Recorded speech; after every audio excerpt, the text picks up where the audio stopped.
Good morning, Basketball Universe. This is the Around the Association podcast, and I'm your host, Danny Thompson, checking with you on this wonderful Wednesday morning.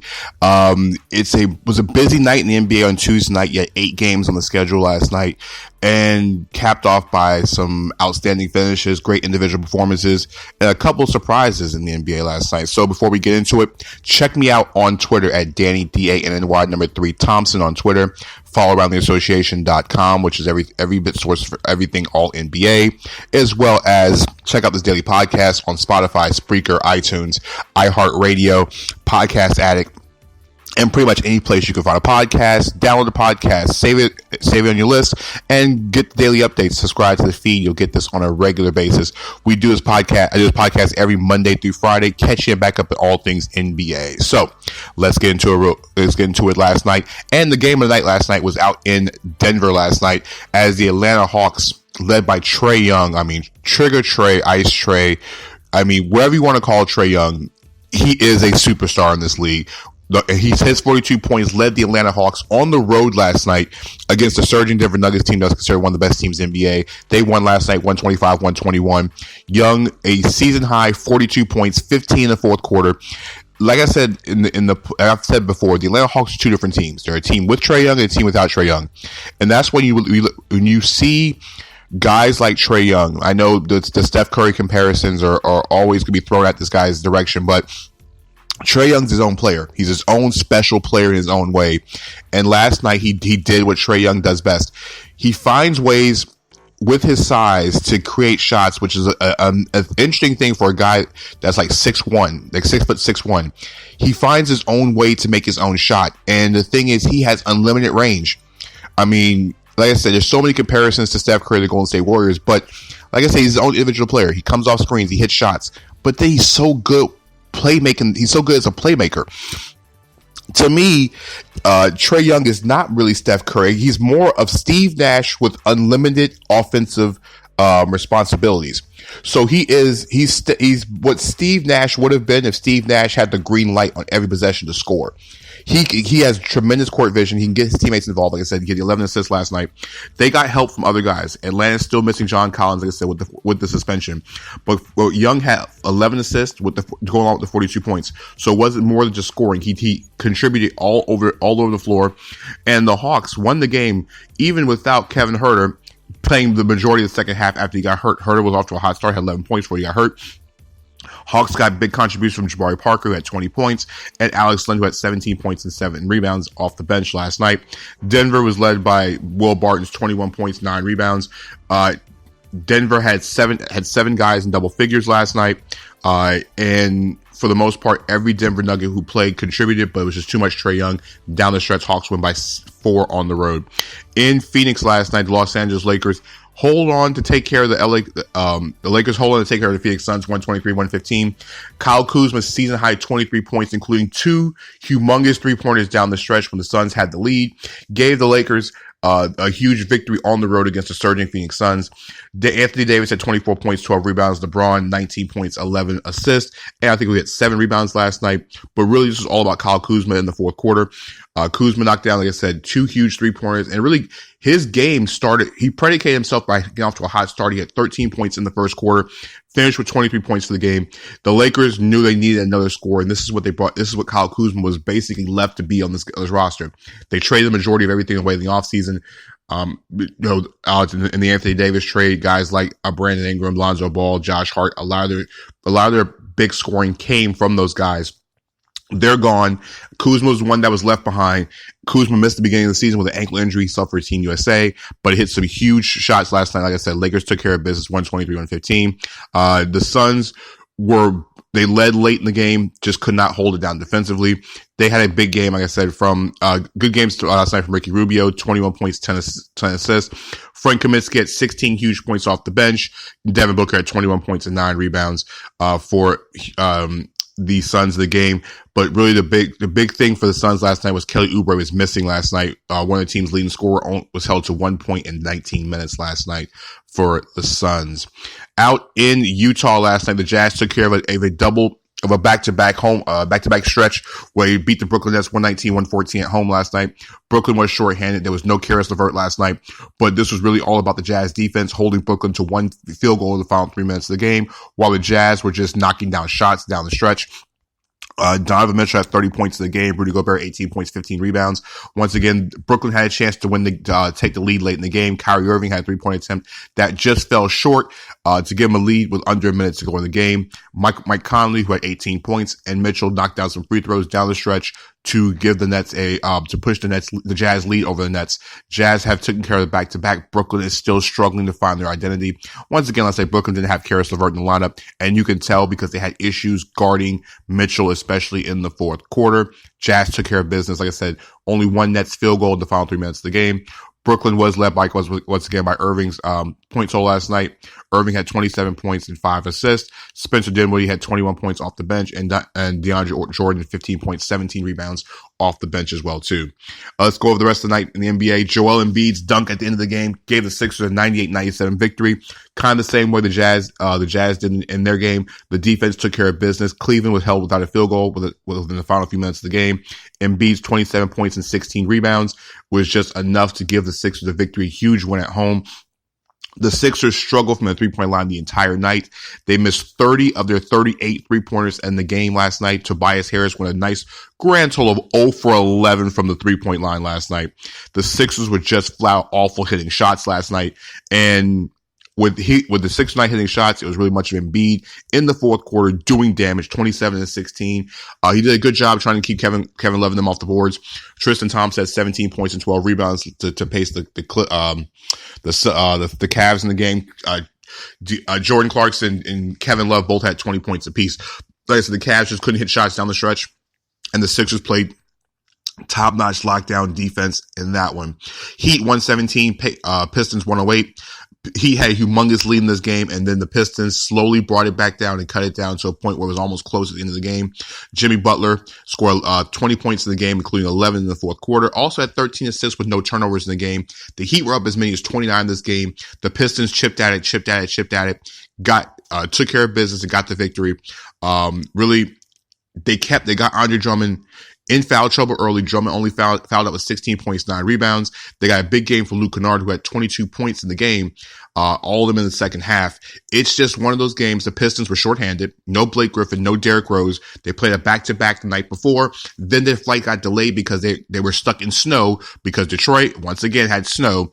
9.2 inches of snow held the Pistons' flight to getting into Detroit until almost 5 in the morning, and then 5:30 in the morning on Tuesday morning, which was really not the ideal time to show up for a game, but it really doesn't matter. Pistons got down, but they fought back. They got the game close. They got the game within about 8, with about a couple minutes left to go. Pacers, Heat pretty much stretched out at the end of the game. Kendrick Nunn scored 20 points, his first 20-point game in about 3 or 4 games in a row to help the Pacers, the Heat, who did not have Tyler Hero or Justice Winslow in the lineup as well too. Goran Dragic 18 points and 6 assists off the bench, and Bam Adebayo 18 points, 14 rebounds as well too. Chicago 120, Knicks 102. Knicks lose again. After that passionate speech by the Knicks front office, they played a very inspired 3 quarters, and then Coby White took over. The rookie White, in front of his former head coach Roy Williams, scored a career high 27 points, including the Chicago Bulls record. And I said Bulls record with all the players that have come to Chicago. He hit 7 3-pointers in the fourth quarter. His 27 points led the Bulls in the game. Zach LaVine scored 25 points, but this is all about Coby White's night in the fourth quarter. White, who had been completely a terrible shooting slump, talked to his head coach before the game, and Roy just said, just be Coby. And if you've watched enough North Carolina basketball games, you know if Coby is being Coby, Coby is aggressive. White just went off in the fourth quarter, scored 23 of those 27 in the fourth quarter, once again, knocking down those 7 threes. The Bulls needed every single basket, as, like I said, White's big, humongous run, including all those shots, capped off a 24-2 run to put the game away. White's huge 3-pointer had the Bulls fans chanting Coby at the end of the game. Zach LaVine scored 25 points, and for the Knicks, RJ Barrett had 21 points and 9 assists with 6 rebounds to pace the Bulls. Pace the Knicks. Knicks are now 2-9 on the season. Bulls now 4-7. And the final game of the night that we have not gone over, 2 more games to go over on the schedule last night. Indiana blows out the Thunder 111-85 at home. TJ Warren 23 points. 11 of those came in the third quarter as the Pacers pretty much they controlled the game from about the midway part of the first quarter to the end of it. The Thunder were never really in the game after the early part of the first quarter. They got a huge game, I said, from Warren had the big numbers in the third quarter. Malcolm Brogdon, a solid night across the board, 20 points, 6 assists, 6 rebounds, 5 assists. Like I said, the Pacers just took the game over in the third quarter, extended the lead. Warren's third quarter was huge because he went 5 of 5 in the quarter, like I said, for those 11 points. He hit threes. The Pacers really just clamped down offensively. They pushed the tempo, shot 72% in that third quarter. In the third quarter, they pretty much put the game away. They were outscoring the Thunder 34-20 in the quarter. There wasn't much more the Pacers could do after that. They cruised at home. The Pacers have won 7 of the last 8 games. The Pacers got off to a slow start. They lost to the Pistons a couple times early in the season, and people thought the Pacers were not going to be a very good team. They've won 7 of the last 8, and probably might be one of the hardest teams outside the Boston Celtics in the Eastern Conference. They got contributions from a lot of different guys. Sabonis at 18 points and 16 rebounds. Also, at the same time, they held Shai Gilgeous-Alexander, the leading scorer of the Thunder, to only 11 points on 3 of 11 shooting. The Pacers, the Thunder were led by Danny Gallinari at 14 points. And 4 rebounds in the game. Following game of the night, and this was probably one of the surprising games of the night, the Sacramento Kings beat the struggling, and I do say the struggling Portland Trail Blazers 107-99 at home last night. Blazers on our front end of a back-to-back. The problem is the Blazers could not beat the Kings without De'Aaron Fox. The Kings superstar, all everything guard is out for the next month, but ankle injury. Don't worry, Kings fans. They got some good contribution from everybody else. Bojan Marjanovic ran the offense last night, 25 points and 10 assists. He put up some big shots, and really you saw more of a playmaking Marjanovic last night, which is kind of different than his customized role where he comes off the bench and hits everything.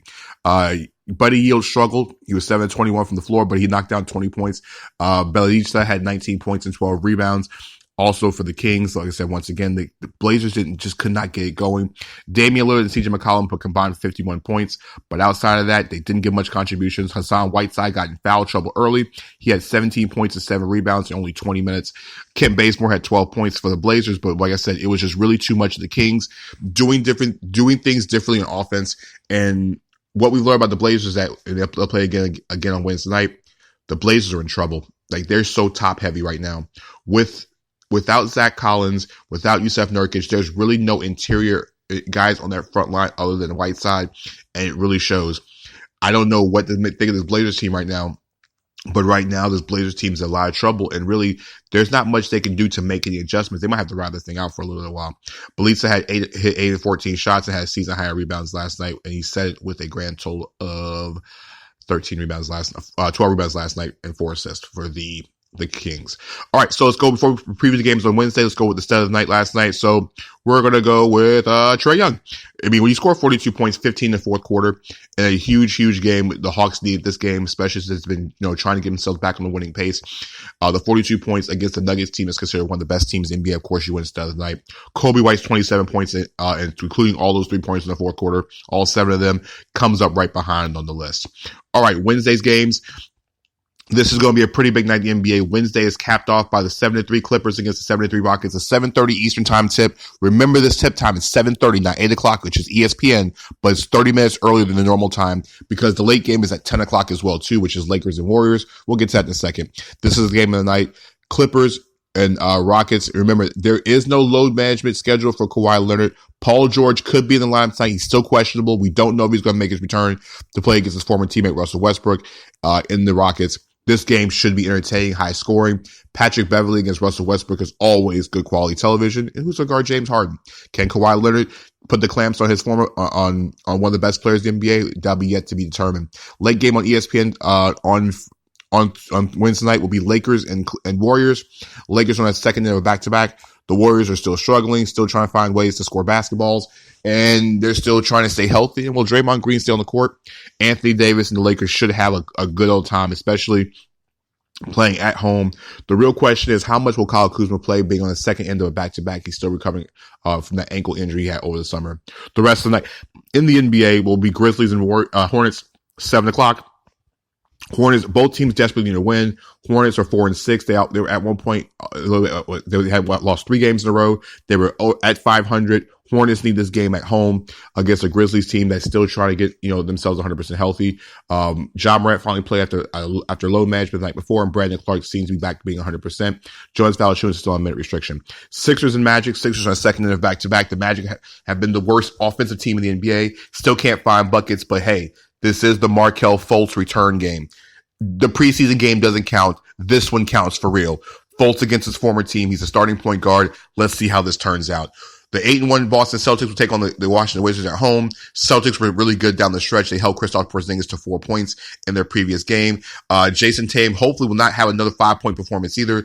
Celtics need everything they get against a Wizards team that does play hard every night, and Bradley Beal puts up an insane number of points. He's average almost 30 points a game. Spurs against the surging Timberwolves. The resurgence of Andrew Wiggins has kind of overshadowed what's happened. Wiggins has averaged over 30 points a game in his last 4 games against a Spurs team that has been up and down. They've won games they should have won. They had won games that they weren't supposed to win. They lost games they shouldn't supposed to lose. This should be interesting. Timberwolves, like I say, they can stretch the floor with Karl-Anthony Towns, who's one of the best players in the NBA. We did talk about Warriors and Lakers in the final game on the schedule. Raptors against the struggling Blazers. The Raptors will be without OG Anunoby, without eye contusion. The Raptors are even more shorthanded than what they came into this game. No Kyle Lowry, no Anunoby, no Serge Ibaka against a Blazers team that doesn't know if they're going to even have Rodney Hood in their lineup either. The Blazers need this game more than anything. If they they lose this back-to-back, especially if they should have won the Kings game last night and fall to 4-8, the alarm will sound, and I only can imagine Damian Lillard's press conference afterwards. So we've capped off everything in the NBA. We got you ready for tonight's game. There's a lot going on in the league. So follow aroundtheassociation.com for everything on the latest, including the NBA. We'll have an injury report coming up, and also the power rankings will be out today as well too. And I might even drop some rookie rankings as well. So follow me on Twitter at Danny D-A-N-N-Y, number 3 Thompson on Twitter, Around the Association on Facebook, as well as the aroundtheassociation.com. Subscribe to the podcast everywhere you can find podcasts, which is Spreaker, iTunes, Spotify, iHeartRadio, everywhere you need to go to listen to this podcast. So we appreciate the listens. Follow us later, and we'll give you guys, we'll talk to you guys tomorrow, recapping everything in NBA. So for myself, we'll catch you guys tomorrow. Peace.